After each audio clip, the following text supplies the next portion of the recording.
it is one root you can see, and then it expands, proliferates into millions of branches and so forth. So, in that sense, it is called root. And beyond sense perceptions means it is, you can never discover it by using physical science. There was one great scientist of last century, Arthur Eddington, considered father of the astrophysics and so forth. A very well-known scientist. He has written a nice book on philosophy of science. And I like to quote from that to explain, that why science cannot discover this truth. He says what uh, the scientist does.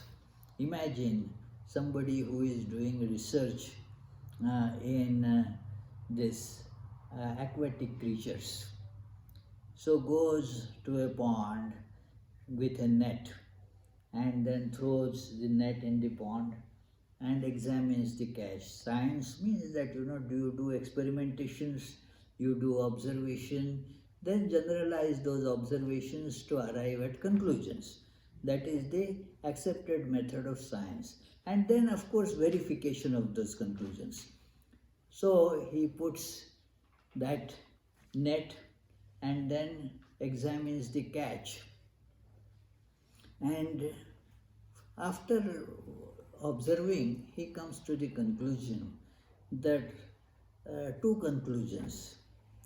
Every aquatic creature has to be at least 2 inches long. And second conclusion he arrives at is that all of them can live only in water. Then he repeats the experiment, and then now he has to change his second conclusion, because this time he probably caught a frog. And so he saw, no, some creatures can live outside water as well. But the first conclusion remained the same. He went on making, experiments. Every time the second conclusion, it had alterations. He derived many other conclusions. But the first conclusion remained the same.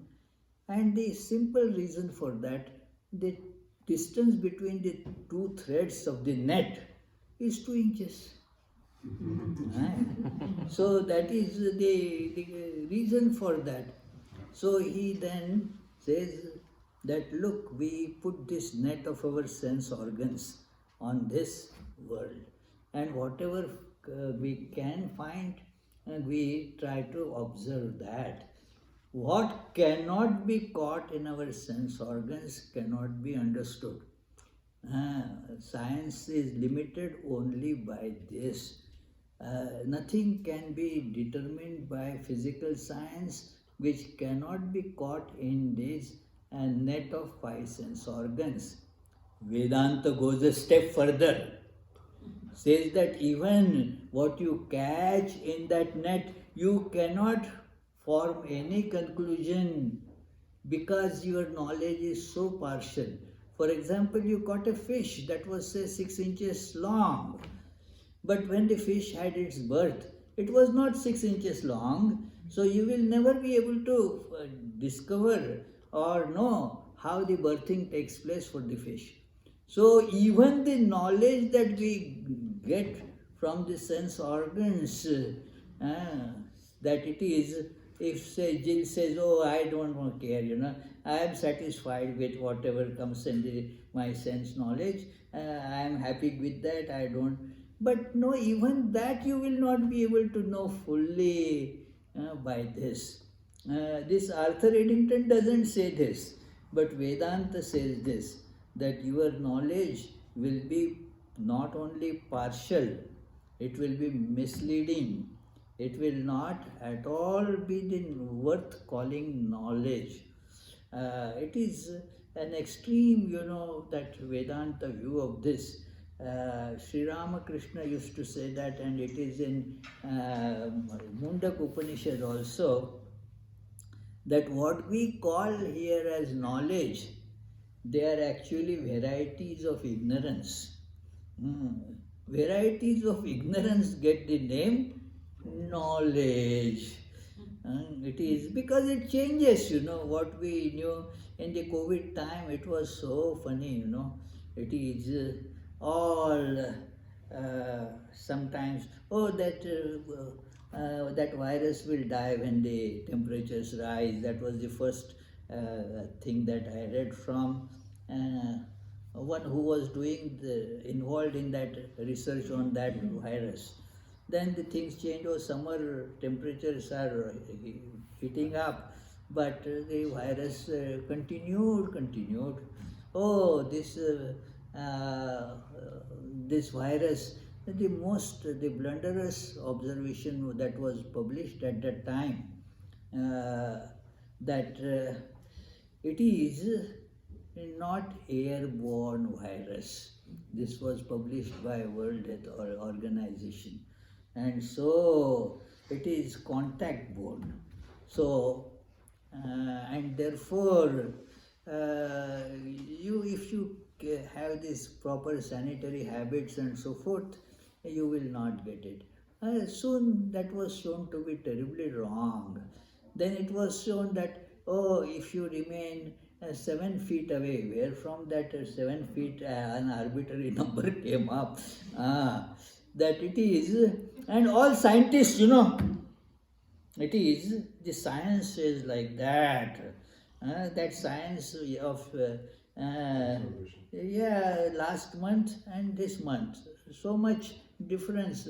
You could see if you study just that how these opinions went on shifting. It is empirical all, as long as it works.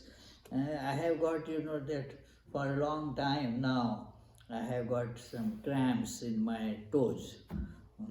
And then so many people, because Swami means, that there are too many doctors for a Swami.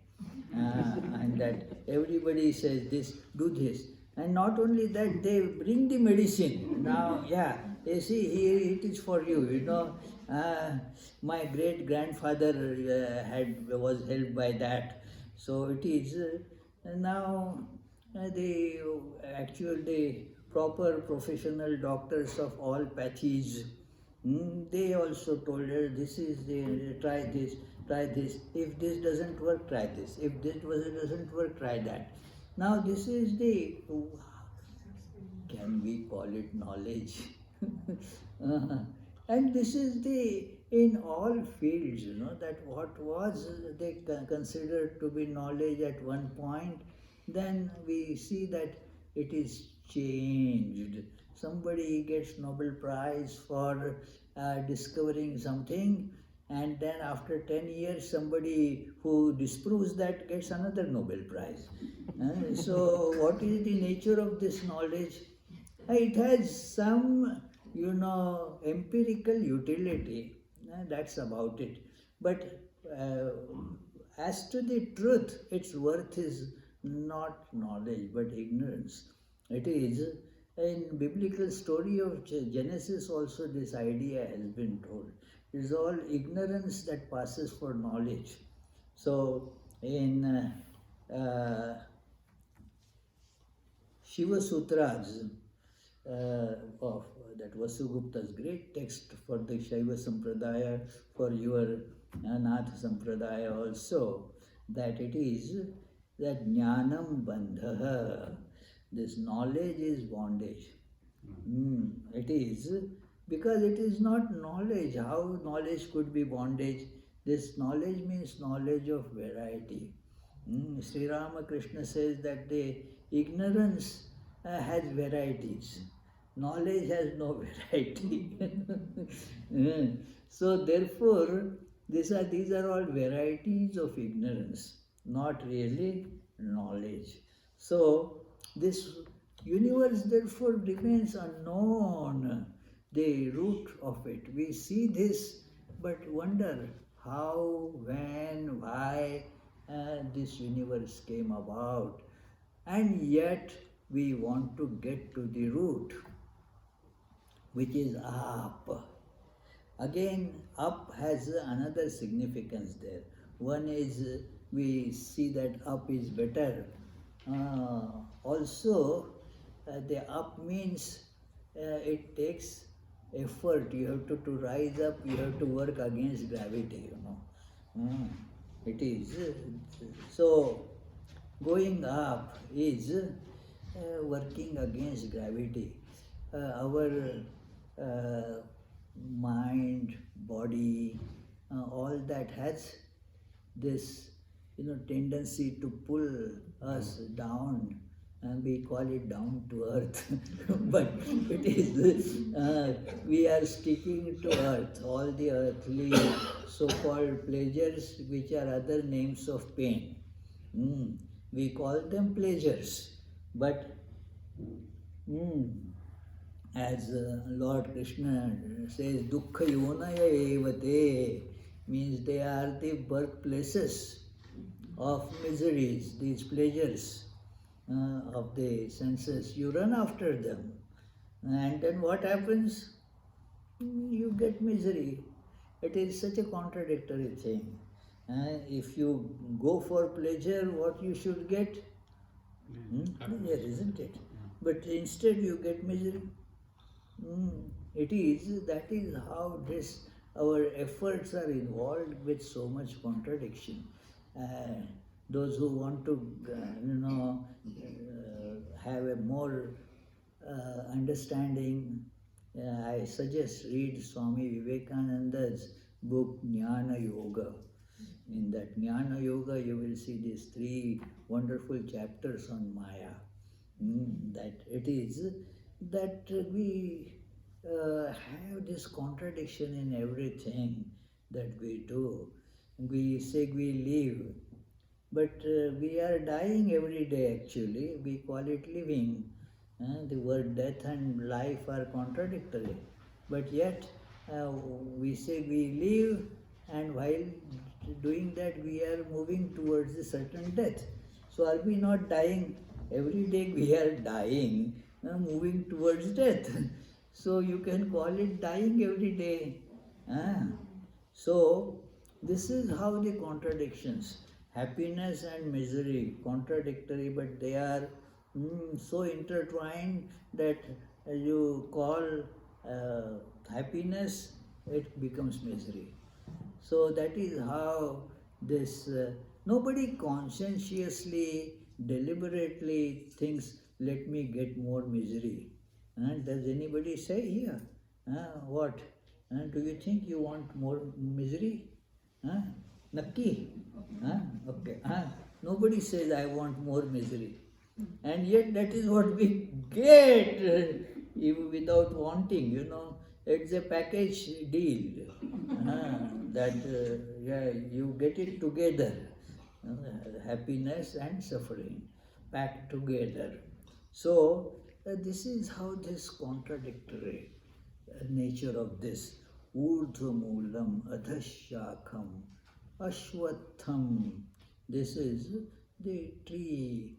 Shankaracharya gives a nice comment on this. It is ashwatham means this has constantly changing. That tree, the people tree has the leaves dangling from the stem. And then therefore they are always vibrating. So that is why we don't see that tree here, but some similar trees would be Aspen. here. Maple. Aspen is traveling leaves. Oh, okay. Okay, yeah. So they are all like that, that it is always changing. So this is this. No, it has changed. It is that when I first arrived, then the next year, I think it was, in the month of May, I had gone to Boston, and then it snowed in the month of May there. Rarely, but it is, yeah. And then I asked the Swami, in the month of May, you got this, no, here, he says, he very humorous personality, Swami Sarvagatananda. So, he was at that time when I asked this, he was already 91, 92, like that.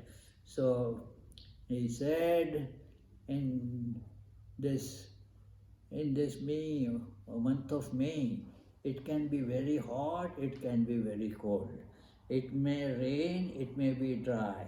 It may snow, it may not snow. And therefore, this month's name is May. Meaning May. That is why this month is called May. It may this, May. So this is the nature of this world, It may be, may not be. When I came to this country 23 years ago, I was struck with the way people use language. I was not used to that kind of language. It is the English language has definite tones. And in American language, all maybe like this, like that, like maybe it looks like this, because everything is seen as tentative. So possibly this, possibly that. So it is no definite answer, because this is a comparatively newer world for those people. So their language also is uncertain. No firm statement here in this American lingo. It could be, it could not be, may not be, possible. Yes, it is. So I was struck by all these different types of expressions. One little girl was telling that some worm was on the ground, and she and some other little children were looking at it. I also went there, and she said, it's kind of dead. What is kind of dead? It is dead. Why don't you say dead? What is kind of dead?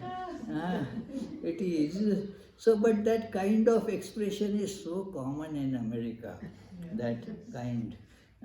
So, tentative, because they see that things, they shift so fast. It is because it is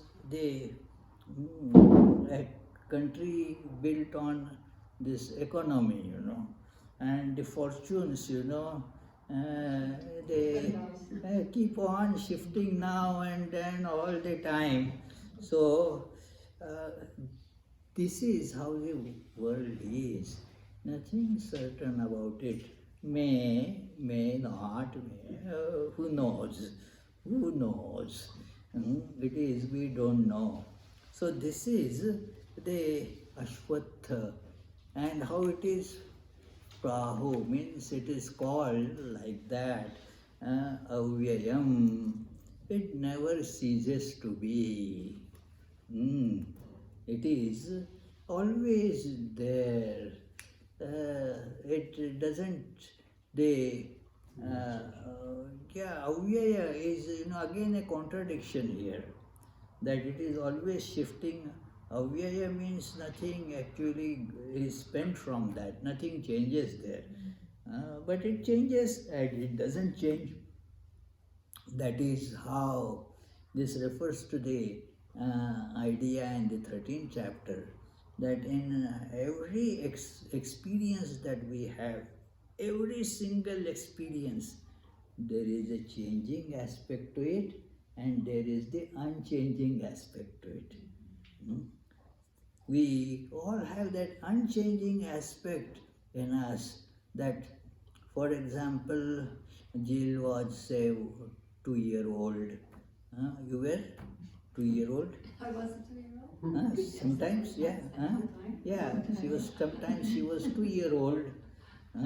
Because how can you now be grown up so much if you were never 2-year-old? So, But certainly you didn't look like this then. Can you put your 2-year-old photograph on your driving license now? Hmm? No, it is. So something has changed. But something has not changed. So he said, this is how I looked then. That remained the same. Every day, the body, the mind, every second change. And as I am sipping this espresso kindly brought by Satchidananda, so it is changing the functions, so there is a change. But I, uh, who had the chili tea in the morning, and now I am getting the espresso, that I remains the same. Something that does not change. Do you see this contradiction? That changing and unchanging. That you say that I have been putting on these flip-flops for 20 years, I am using them. Every 6 months you change the top part, and another 6 months you change the sole. So what is there? Same, nothing, it changes. So that is how these things change, and something, yet there is some hidden, untraceable, unchanging aspect to it. It cannot be traced. What does not change? And Vedanta is very bold, as Swami Vivekananda mentions, that in that study of this Vedanta, one has to be fearless and bold. This is not for sissies who are scared. Oh, then what will happen? What is there to happen? Know the truth. And nothing is going to, what is going to happen? That which changes is going to change. It is dying every moment. That which is not changing cannot change. So move forward, because that is how we get the conclusion of the one without second. If there is something that does not change, then it has to be one without second. Because you see, if it is not changing, it is not changing in space, not changing in time. Do you see this? So space, here, everywhere, it does not change. The changing aspects become different. Like the body here is one, in Martin a different kind of body. But the self cannot change, the truth cannot change, the Brahman is the same. The unchanging aspect of everything is what? One. One without second. It is very strong, powerful, logically unbeatable conclusion. And yet we are very scared to hold this conclusion. Actually, this conclusion, if we practice even a small part of it, it will usher in so much joy in us. So much love, so much joy will be the result of it. Because that is the all happiness is there in seeing that it is all one without second. There is no desires then. No desires means no obstruction to happiness. Desire means I want something, means a feeling, a craving is there. That is, as Bhagwan Buddha has very beautifully demonstrated, that cause of this suffering is tanha, the desire, the craving. So desires is a milder word, but it means the same thing, craving. When the desire becomes intense, it is called craving. So, when there is nothing apart from you, you have everything, there is no craving, no obstruction to our that blissful nature. It just manifests. So, and yet we are scared of embracing this oneness. There is no past, present, future, because it is unchanging in time too. I was there all the time, I am beyond time. Can we hold on to this? And this is what is called spiritual practice, to learn to hold on to this conclusion. We call ourselves rational people. We are not. I have come to conclusion this gradually, that many of those who call themselves scientific, logical, rational, they are not at all rational. They are irrational people. Uh, they do not see the things in the light of even simple logic. And if they see, yes, but they don't. Their uh, logic only keeps on dissecting or further analyzing that which is not real. The simple facts of life they don't analyze and see the truth. It is so simple logically to see that we are not the body. But yet, we go with this terrible, terrible wrong understanding that I am this body. No, you are not the body. Body changes constantly. How can you be the body? Where is this unchanging principle? And that is this root that is hidden. One has to see this in transcendent, by transcending. That is called meditation. That where you transcend the appearances. Appearances are to be transcended. Like do you eat animal crackers? Animal crackers, do you know animal crackers? Animal crackers? This little girl also might be knowing. Hey, what is your name, dear? Can you tell me your name? Advita. Advita.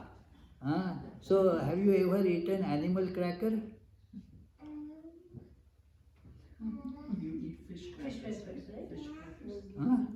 So now when a little baby, then they say, I want to eat a crocodile. Now, and if you give an elephant, the baby will throw it. No, I wanted crocodile.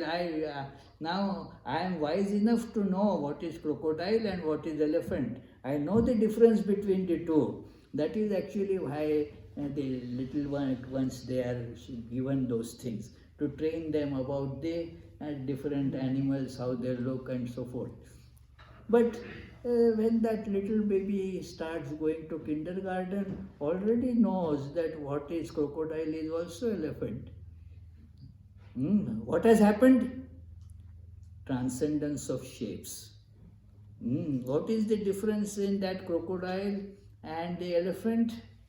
The substance is same, the taste is same. You buy them by weight. That 500 grams of animal crackers, there you will see the crocodile, elephant, and a camel and a lion. They are all sitting together with each other. There is no such difference there. So when you see, you transcend the shape and see the underlying truth. We are spiritual babies, are not able to transcend the shape. I say, I am this. It is wrong. I am not able to see the substance. That which is the reality. I am not this shape. So that is where you have to meditate and see that I am not this shape. How silly! Because the shape changes. It is one of our devotees, a very nice man and has some nice tips. I offered him some, piece of cake. Hey, take this. He said, no, I can't take it. I won't take. So why? He said, 1 second on the lip, ever on the hip. So it is, you indulge and you bulge. So I won't take it. So the shape changes, you eat different things, the shape changes.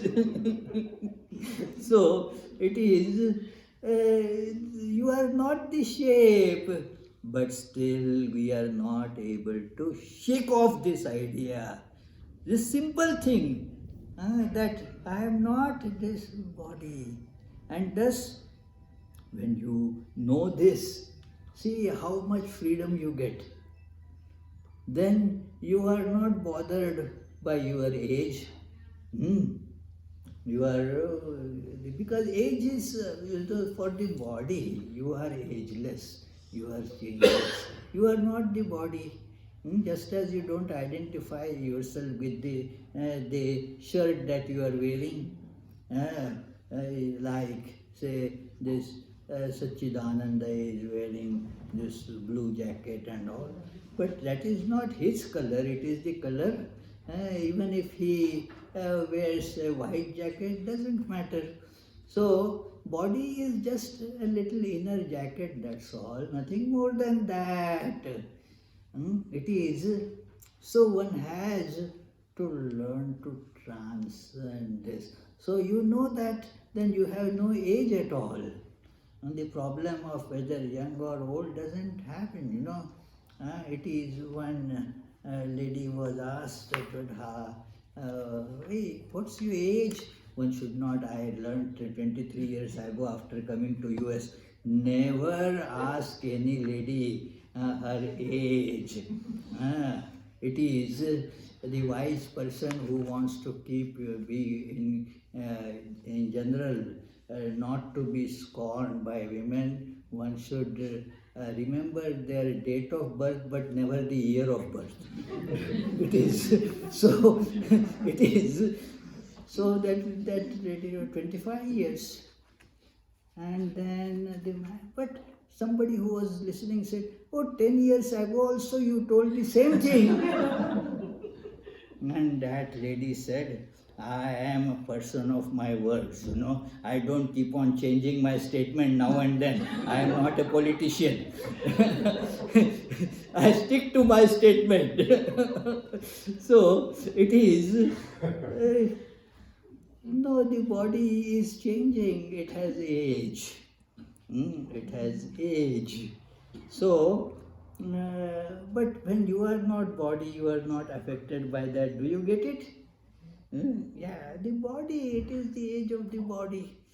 So, see how much free from burden you will feel when you see this simple truth. You are not bothered by gender differences. I am a woman or I am a man, I am this.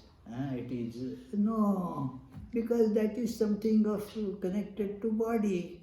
You are not that. Isn't it so simple to see?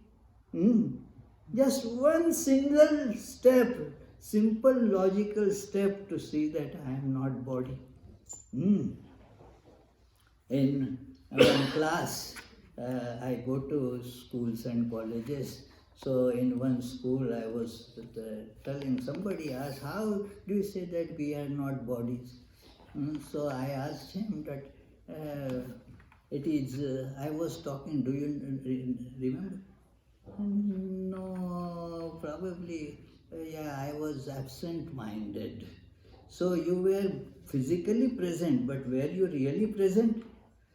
You were not present there. You were physically present only. You were not present. Your body was present. Does it not prove that you are not body? Simple thing. So, like I told them that just as you park your car there, and then with the smaller car called body, you came, parked that small car on the chair, and then you went out walking. You are not there anymore. So, it is, had you been there with the body, then you would have learnt, all that. You wouldn't require 12 years to learn the high school course. You would have finished it in 1 year. But more than half the time you are not there. The class is going on. Where are you? You are not there. So this is, therefore it works very good for me. I keep on telling the same discourse again and again. But why can I get away with that? Because people mostly are not there, their body is there, that's all. Yeah. So therefore, isn't it simple thing to see? So this is avyayam. There is a part there that does not change in the midst of all changes.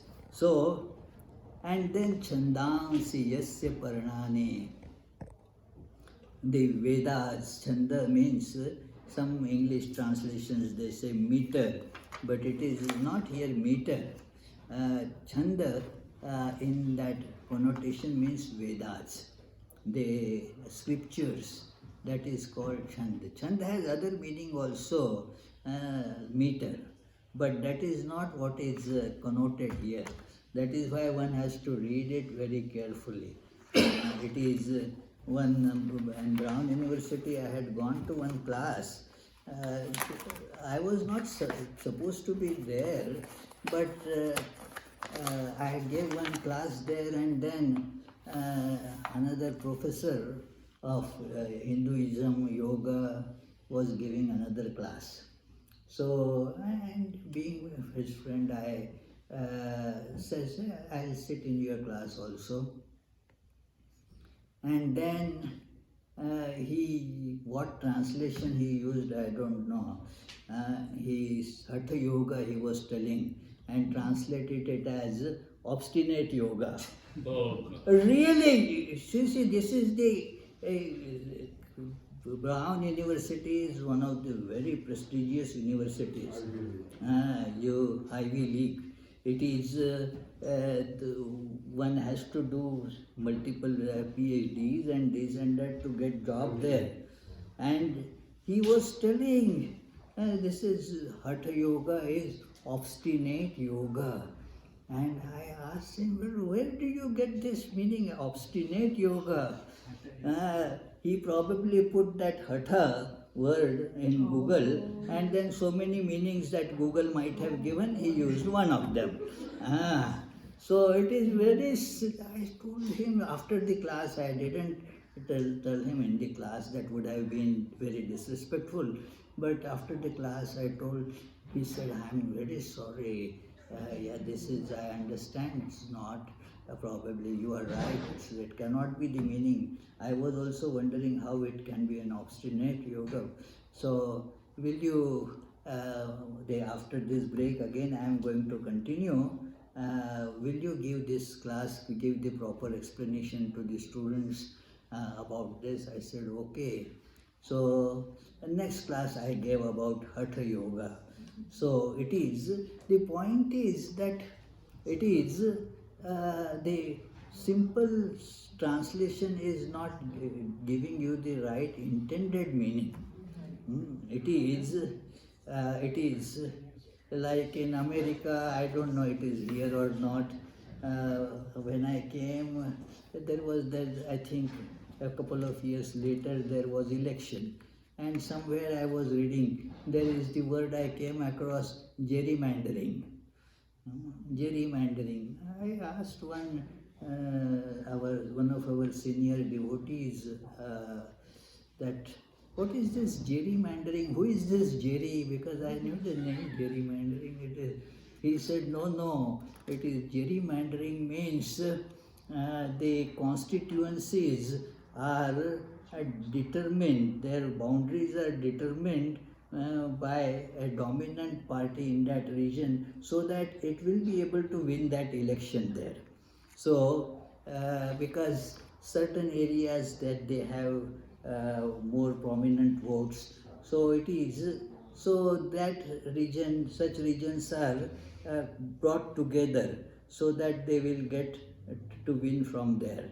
So now the word I made no sense. It is jerry and mandering doesn't give the meaning of this total word. What is intended there, gerrymandering. So it is similarly this word chanda. Chanda in Vedas, you will see that this word chanda, there is a dictionary for that by a great sage Yaska, that it is how that particular word is to be understood when it comes to the context of Vedic texts. So, Chandansi means the Vedas. What are they? The leaves. The leaves spontaneously come up. So, somebody, I was telling how the Vedas are described in various ways by the sages. The scriptures, they are spontaneous expressions of God. They are not labored expressions, not deliberate expressions, but they are automatic, spontaneous expressions. Like, therefore, some say that they are the breath of God. Like breathing, you do not deliberately breathe unless you have an asthma problem. The breathing becomes difficult, so you are aware that you are breathing.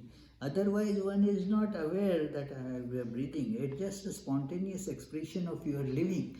So that is how the Vedas, they are spontaneous expressions of the divine being. So, therefore, they are identical with God. It is they, like the leaves coming from the tree, they come automatically. It is, and they become, this is a very important idea in Vedanta. These words become this universe. Word is the kind of, the software that manifests as this whole universe. It comes from the word. It's a great science. It is actually this idea you'll find in Bible and many other, that the word becomes, gross and becomes this matter. This is actually the ancient information technology, that the word, the idea is involved in the sound. Sound is an expression of something. That is why music, is very important. Being the science of sound, going deep into the sound. The depths of the sound, you will see God in that if you properly continue. That it is this, from the sound, then you get the meaning. I am not going into that right now, but this is all manifestation of the Vedic wisdom. And like you have an idea of constructing something for some purpose, that purpose is in you, the idea is there. Now you tell that idea. You yourself are not have expertise to do that. So you go to the architect that, oh, this is how we, he says, okay, yes. Then architect thinks about it. Then that thinking is put into a drawing. It is all that, the drawings are made. Very, carefully, every single thing is put in the drawing. I thought drawing was only a schematic idea. It is that is only the outer aspect of that. But then there are the minutest details of where this plumbing pipe will go, and then what branches it will connect to. So many thousands of details really in a modern architecture, depending on what use it is going to be used. Like an airport architecture is so complicated, so complex, that all the logistics has to be arranged. It is not just a building. It has to be having all these things, so that knowledge manifests, grossifies. When you put the steel and mortar material into that, it comes out as the building. So this is how this whole universe, there is this, the word, it becomes a plan. That plan then gets grossified as this world.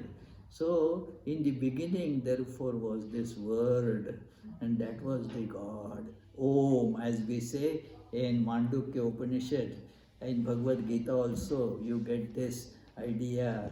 In the beginning was this Om, and this whole universe is contained in Om. It is Om iti etad aksharam idam sarvam. This Om is all this, everything. So this is Chandansi yasya parnani, and yastam veda savedavit. The one who knows this truth, he has attained all knowledge. Nothing more remains to be known. Vedavit literally would mean he is master of Vedas. All the Vedas are known to that person. What actually the deeper meaning is that there is nothing unknown for that person anymore. All knowledge has been attained by this person. So this is what is the meaning of this idea, that it is. So we said the next verse is a further description of this, that it goes on proceeding up and down. I know I am exceeding the time. Give me 5 more minutes. It is, yeah. So, Continue as you might.